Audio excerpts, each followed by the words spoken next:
Hey girl, welcome to the Get Your Guy Coaching podcast. My name is Anwar White, but you can just call me your own personal dating and relationship coach. Each week, you'll hear actionable advice, tips, and strategies that you can implement in your own love life.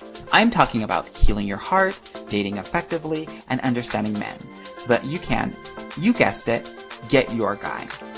Are you ready to level up your love life? All right, let's go. I never felt the way I do about anyone but you. Hello, my loves, and thank you so much for joining the Get Your Guy Coaching podcast. I have a very special guest here, and I know I say that all the time, but this is actually a fellow coach that I trust, and I don't really pump up a lot of other coaches out there because I don't think a lot of them are good, no shade. I think that the woman that I have on this podcast today, and she's family, she's come back, she's been here before, is amazing, and I'm so happy that she is joining us. Miss Fila Antwine. She's an award-winning wellness, self-care, and relationship coach for women of color, Black and brown women. And I'm so excited to have her here on the podcast today. Girl, how you doing? I'm always good when I'm with you. It's such a pleasure to be flirting back. again, girl. This is what you did last time. And I had to tell you, you're taken and I'm taken, girl. We can't be doing that because our husbands won't have it, honey. That's how you get those guys. Exactly, girl. But you know how our men are, honey. Yes, sir. They don't want any of it. Welcome, None welcome, at all. welcome. How you doing, girl? Thank you so much for being here. I'm doing well. I, did my meditation today, got my yoga in, had some fruit. I'm trying to be like one of the fitness girlies lately, so I feel good. I love I it, feel girl. good. Now, for the girls that maybe didn't catch the last episode, tell them what you do. Tell them how you're a master in the things that you do, girl. Listen, I should just let you tell it, right? If you want me to, girl, but this is you, girl. I want you, girl, you know what you do. And I just think that what you do is so amazing. I'm so glad that you're here. So tell the girls. Absolutely. So I prepare and position women for the absolute best relationships of their lives. When it comes to intimacy, when it comes to friendships and familial relationships, my motto is that you are the sun in your life and everything else revolves around you. Yes. So it is about allowing and helping Black and brown women and women of color specifically reclaim their personal power, own their feminine prowess, and really become the star of their own life again. Oh my God, I love that so much. And it totally aligns with what I want to talk about today, which is all about decentering men, because recently they've been taking up way too much space in dating conversations, relationship conversations, love. And, I'm someone who likes to do the research, and a lot of this, I think men have been taking on a lot of this power because, when in college and also in some of these bigger cities, there aren't as many men, especially when it comes to Black and brown women, because many of them are not alive, imprisoned. And so when you have fewer amount of men, you tend to have, it's called operational sex ratio, where they hold more power because they can. But in this episode, I want you and I to reclaim the space for women. And that is why we're here. So girl, can you just let me know kind of your observations about kind of the space that we inhabit and what's been happening in your eyes? Absolutely. So I absolutely totally agree with the perspective that you presented, right? Women of color are like doing the damn thing and succeeding and achieving and living and traveling and exploring and expanding. However, when it comes to living such big lives, there are so many men who are insecure about being a part of that storyline. And so I find with many of my clients who are successful women, who are accomplished and educated and working their way up the corporate ladder or entrepreneurial, is that they have challenges connecting with men who are aligned with their expansive vision of life. And when they do connect with the few who are aligned, there is an actual line of women, right, waiting for these guys to get their attention. And so I hear them say that dating is hard, and it is. We get to acknowledge that there are challenges, that the more successful you become. And I know that, you are all about choosing those who will choose you back, loving those who love you. And I'm of that same mindset, right? And one of the things that's really important to me is for women to recognize that they get to do the choosing. Yes. And you don't have to wait to be chosen. And so as we're moving up And as we're taking up space in all of these places in our lives, I want to remind women to do that in their dating lives and in their relationships as well, not to shrink in that space because of the research, because of the statistics, but to operate from an abundance mindset, recognize that all of the things that you have achieved in every area of life have prepared you to really be that boss bitch in your relationship life as well. I love that so much. And I hear this too, like, oh my God, dating is so hard. And I'm like, girl, you literally be doing hard things your entire life. Why do you think that like you won't be able to do this? It's just like one of the millions of things on your checklist. And it like exactly gags me so much because it's like, well, I don't know if it's going to happen to me. Girl, did you think that you were going to get to college, girl, when nobody else was going to college, or get that amazing job at X, Y, and Z, or go to grad school, or whatever you've accomplished, do that marathon when your family never ran marathons ever? Like, it's just one of the long list of things that is so amazing. So I'm so glad that you kind of mentioned that, because life is hard. Everything's kind of hard until you do it. That's it. And it's supposed to be. You know, we have this like toxic happiness mindset lately where everything is supposed to feel good, but everything is not supposed to feel good. All those other feelings are valid, and you get to do something with the anger, with the frustration, with the challenge, and it prepares you, because you and I know relationships are hard. Marriage is challenging, and you can't be no punk if that's what you want to do. Girl, I tell the girls all the time, and it's so funny when they get into the dating program, and then they go into my relationship program. They're like, oh, I thought it was going to be easier. And I was like, no, but this is when the work actually starts. Like everything that you were feeling in dating, now it's times 10. So I worry when women tell me that I can't do this in dating, because if you feel like you can't do it in dating, you probably won't be ready to do it, or will be able to do it in a relationship.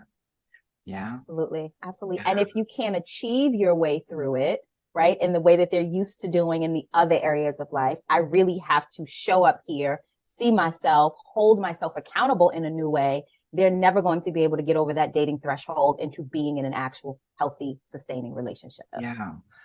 Thank you for sharing that. You shared something really interesting that I also am totally aligned with, which is you need to be doing the choosing.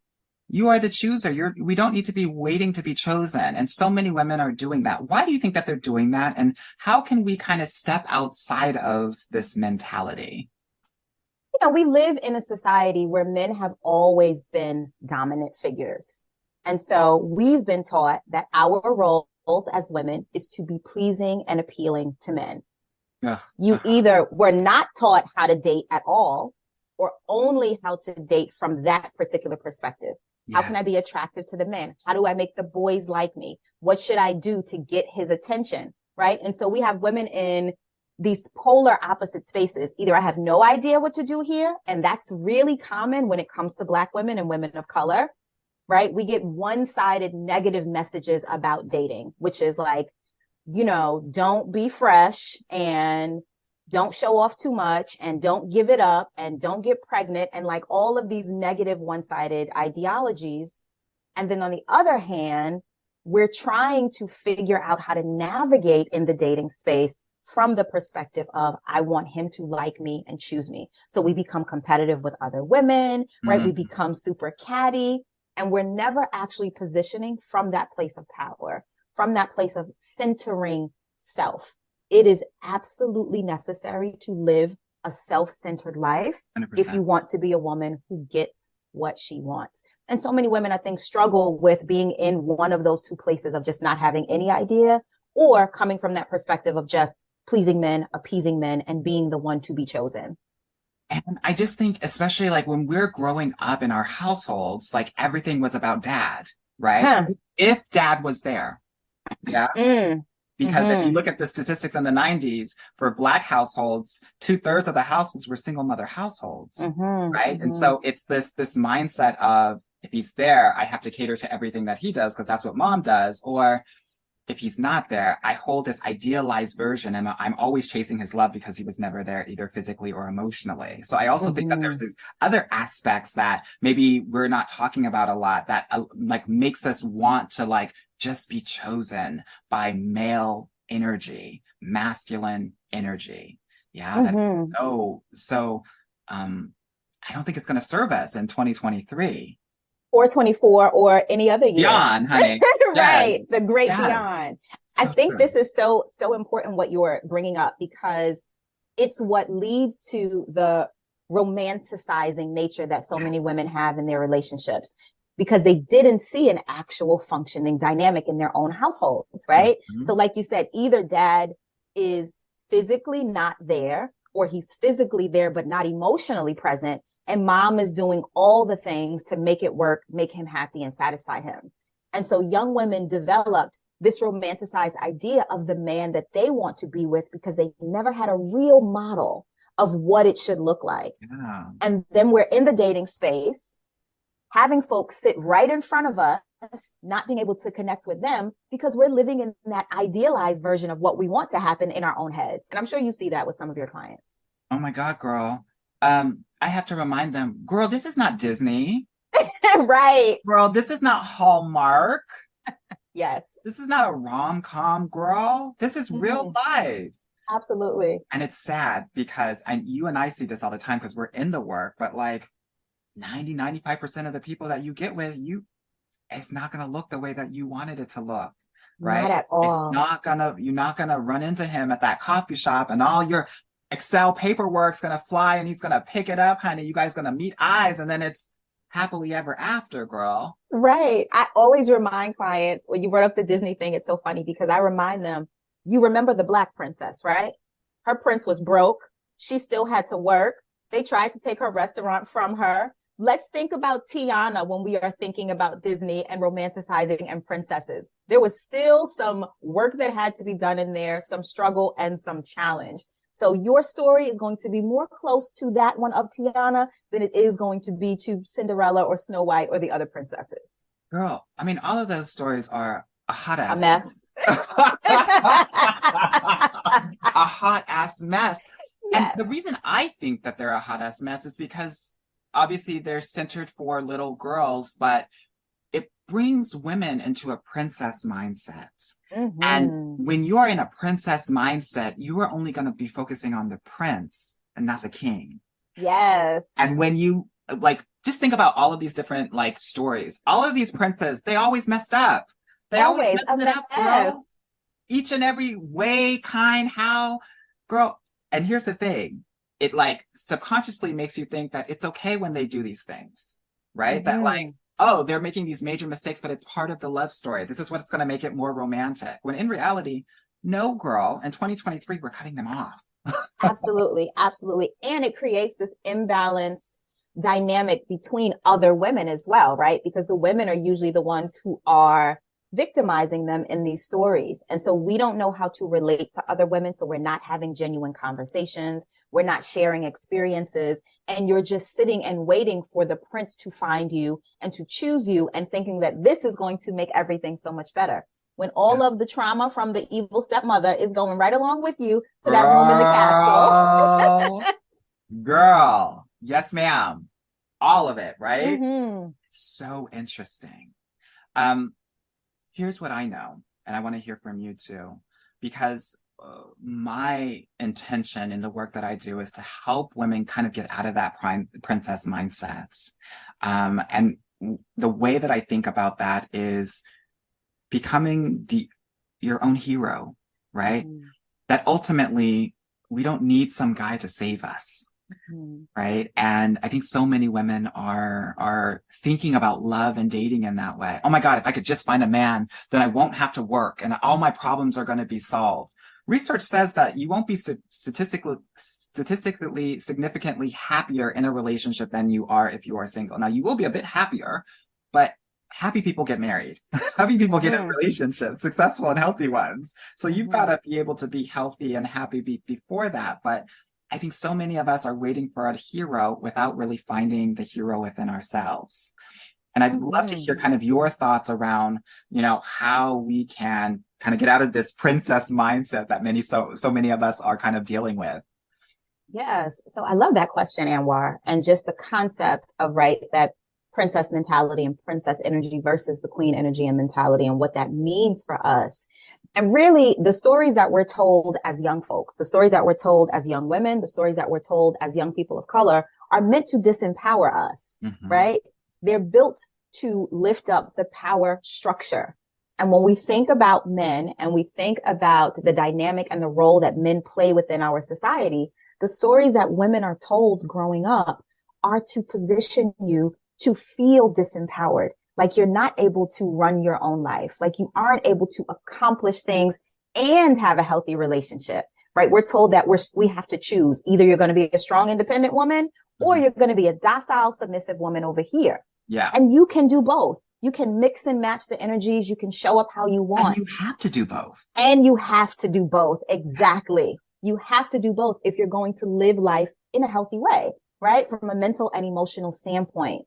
And I think princess energy is about looking for the savior and waiting for the savior to get the things you want. Whereas that queen energy is about embodying the energy of what you want now, right? Yeah. What does it look like for me to be supported? What does it look like for me to have dependability in my life? What does it look like for there to be joy and for there to be success in these areas? And I get to embody that now. Yes. I get to wear that now and I get to live in that energy now. I don't have to wait for any man to come in so that I can enjoy myself. That also leads to deeper sensuality, I think, in womanhood. You learn to embrace and enjoy and feel and just surrender to all of those good things. And then, like you said, you get to opt into what you need to when you need to. So can you talk a little bit more about embodying it? Because I can hear some listeners now. What does she mean when she says embody? And I know you talked a little bit about it now, but can you kind of expand upon that? Because I know the girls are listening and they're like, now, girl, like, how can I really be in my queen energy when it comes to dating? And what does it mean to really embody the queen? Yes. So for when I'm working with clients, each of them have to create their own idea of their queen self, right? So my signature program is Sacred Queen Academy. And so one of the things that we do is you get to envision yourself as that version of you. What does she look like? What does she feel like? How does she show up? What does she wear? What kind of energy does she exude? So getting clear on your sacred queen self, right? Empowered in the most powerful way that you want yourself to be, and then embodying those emotions by doing the simple things, zhuzhing up the lingerie, putting on, right, that sexy nightgown when you're just going to bed alone, touching yourself, bringing in the intimacy and the sensuality, lighting the candles in the space, being romantic with yourself, going out on those dates, treating yourself in the ways that you want a partner to treat you, bringing in the energy and inviting it in by living in that experience of it now. One of the things that I think is really fun and that I have my clients do pretty often is to go out and buy brand new lingerie, like sexy, expensive to you, put it on at home and wear it around the house all day long, right? So if you're making breakfast, if you're doing the laundry, whatever it is that you're doing in your home, wearing it in that new lingerie so that you feel sensual, so that you feel sexy, so that you feel romantic. And so you're not inhibited by the clothing and the facade and all the things. And that's one of the things that I think that any of the listeners can try on for size. I love that. So girl, give me some of your queen, like some of the things that when you are doing this exercise, how you thought about it, just so that you can give people an example of like, well, these are some of the things that I've navigated in my own journey to my own queendom, right? Because I did a similar exercise. It's a different name, but I'd love to hear from you kind of how you thought about it. For me personally, I am a woman of a certain nature. What does that mean, girl? Tell it, girl. So I am very embodied in sensuality. For me, touch is super important there, right? I also come from a past of sexual abuse. So taking ownership of my body is something that empowered me in a way I never imagined. Dressing for myself, touching myself, having like really luxurious after bath routines. One of the things for me was about reclaiming my body, reclaiming my physical power and taking ownership in that space. So that played a large part in what it meant for me to be the ruler of my own queendom, to be the CEO of my life, as you like to say. So it gets to be really personal, but for me, it is so much about physical sensuality and ownership and letting the tatas breathe every now and then. All of those things to take away the shame and the guilt and the feelings and emotions that may minimize you in any way. So I'm always about luxurious spa treatments and pampering and anything that can get me back into my body and back in connection with that. I do those things along with like the lingerie exercises and things that just remind me that I'm a woman and I'm sensual and I get to show up in all of this Yeah. sexiness. Yeah. Thank you so much for sharing that. Yeah. I did an exercise like this. But this identity that I created was his name was Akeem. Oh, wow. Akeem. Was he from Zamunda? No, girl, but the gag is my mom wanted to name me Akeem, and then she named me after Anwar Sadat. So I used this name to embody like who I want to be. And this was someone that was different than someone who was working way too much and didn't have enough time for the kids, but like put me first and figuring out what those things are. And like, you know, for some of the listeners out there, some of the things that I thought about were some of my own relationship needs and how I can provide that for myself, because I think that is really queen energy. So what does it look like to cherish yourself? Right? What does it Absolutely. look like to nurture yourself? What does it look like to protect yourself? Yes. What does it look like to respect your own boundaries? What does it look like to have unconditional love? What does it look like to have hygiene, life skills, and consistency and dependability, right? How can we provide that for ourselves? And that's going to be different for every woman as you are finding your own queendom within yourself. And I'm just so happy that we're having this conversation. And so I wanted to give examples like that to the listeners so that they can figure out what those things look like because obviously you talked about, you know, your body. And here's the thing, you know, we're talking about all of these things that kind of can sound really external, but one of the things I think that is really important that a lot of people don't get, especially if you're an intellectual woman, which many of my listeners are, is that these external things will actually create an experience and a reaction that is from your body, right? And that is how you get in touch with your heart, with your heart and your gut and your you know, intuition. And that is how we kind of center ourselves in like the most innate way. And so I'm so happy that we're having this conversation. Anything you want to add to that? I do, right? Because it's so important, like you said, it's going to be different for every woman. And getting into the space really is about looking over your relationships, looking over your experiences. I touched on personal trauma, how that also inhibits you and what areas you can really focus on in that way of centering your needs and centering your wants as it connects to that. So much of the trauma that we experience gets stored within the body, like you said, and we become disconnected from intuition. So getting back into the body helps to ground you and then allows you to center emotionally in all of these ways that are more important or that seemingly make more sense to folks. So again, it is a customized plan that you get to put together, and you get to take a look at your very specific needs and dynamics and experiences to decide what it does look like to center yourself. And I think for some women, and I do appreciate your listeners because my clients are very similar, you know, they're like, no, what are the steps, right? Where are we going? What's the result? That kind of thing. But slowing down, allowing yourself to rest, because sometimes we're in go mode, allowing yourself to be pampered, allowing yourself to be supported. These are the things that the queen does as well. She allows the help to come in. She doesn't do it all on her own. And she lives in like her fiercest feminine energy when she is in those states. She doesn't feel guilty about help. She's not ashamed to ask for support. She really lavishes in that. So I think doing all of these things that we're talking about is going to be beneficial for the women who are listening.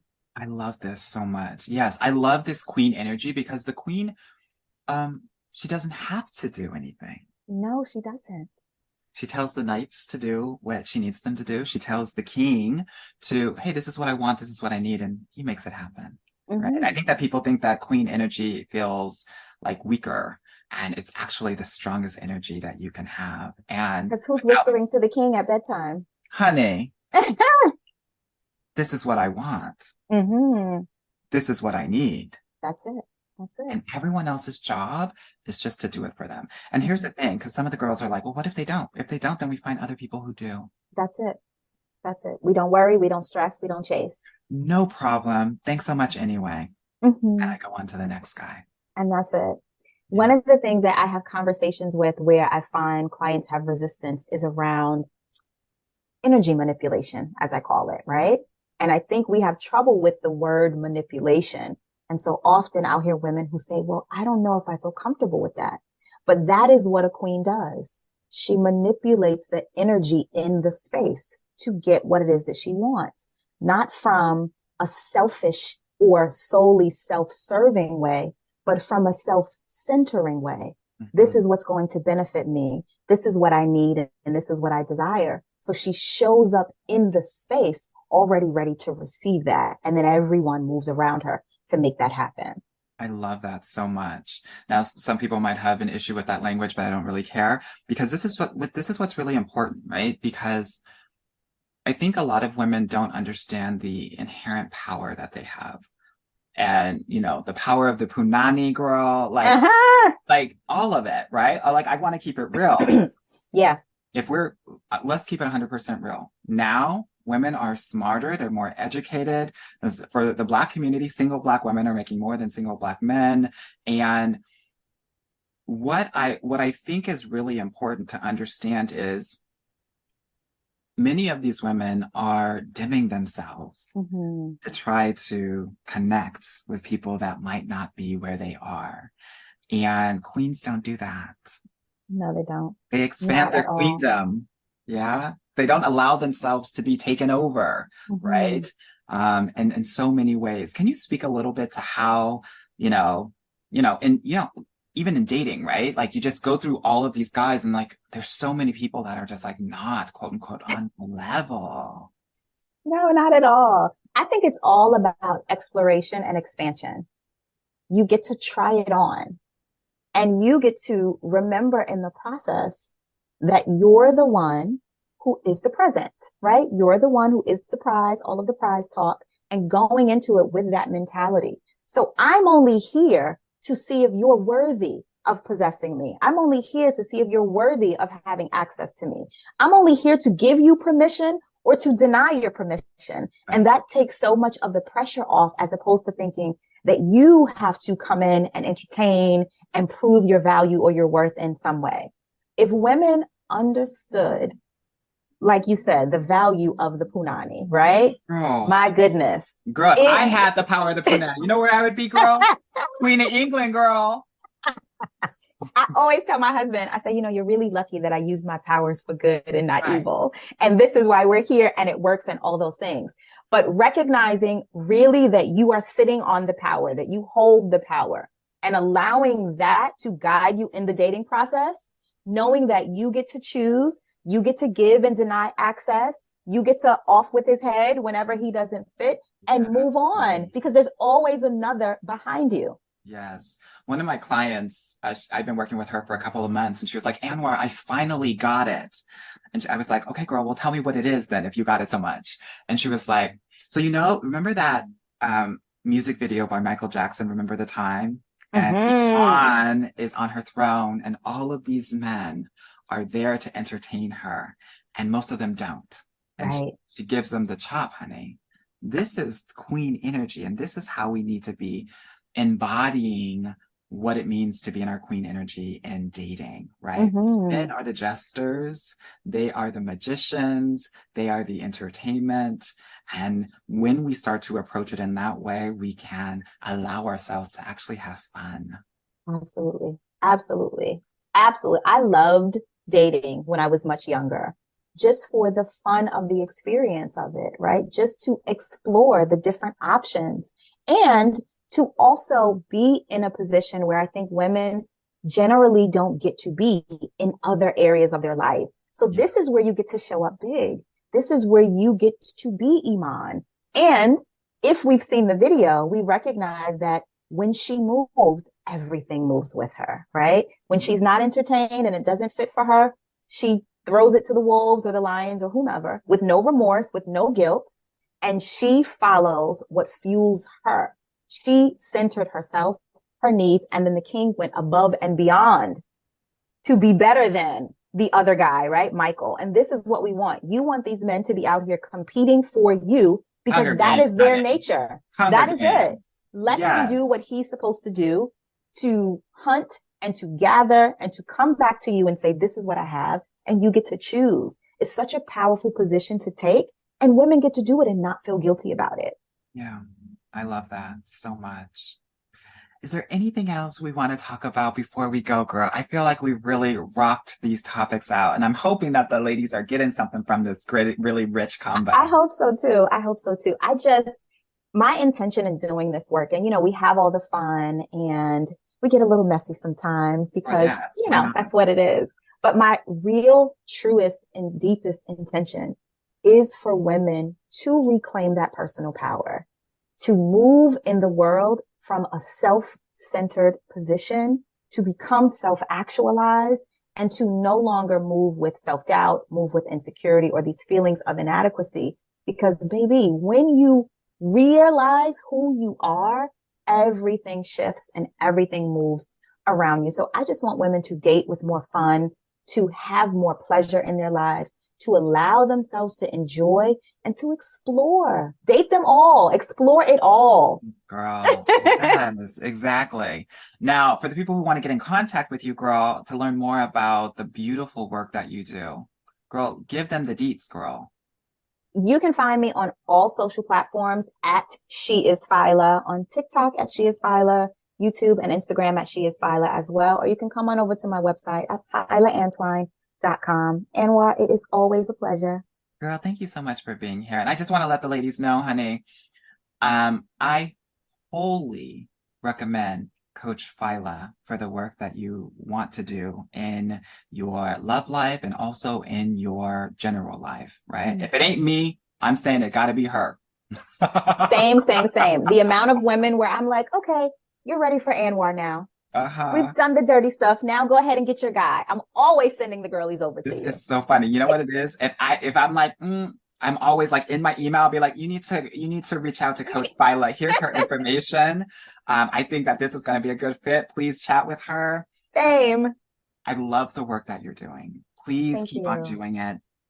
Please continue to change lives like you are doing. It is so necessary. And I know, because I'm in this space too, that you hear that all the time, but I want you to receive this from my heart to yours. This is such important work that you're doing.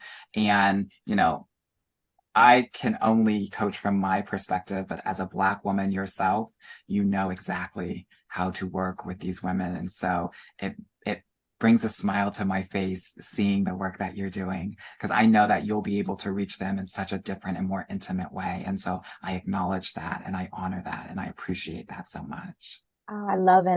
I'm so supportive of you and the work that you do as well. I receive that wholeheartedly, fully, and likewise. I absolutely believe in the work that you do. The perspective that you offer is different than any other perspective out there. And you bring the research, you bring the numbers, you bring an aspect to this work that's missing and that's necessary. So I honor and appreciate you as well. All right, girl, this is getting too mushy, girl. The girls are like, wrap it up, honey, girl. Yes. Oh, this love fest over here. Get a room, girl. Get an emotional room. Fila, thank you so much for being here. It has been a pleasure. And girl, I'll see you on the flip side. Yes, sir. I will see you when I see you. All right. Thank you all for joining us. I hope you got a lot out of it. Bye. Hey, girl. Thank you so much for listening to the Get Your Guy Coaching podcast. If you like this episode and want to talk with me personally, please book a free consultation at www.getyourguycoaching.com/apply or subscribe and leave me a review wherever you listen to your podcasts. Talk soon.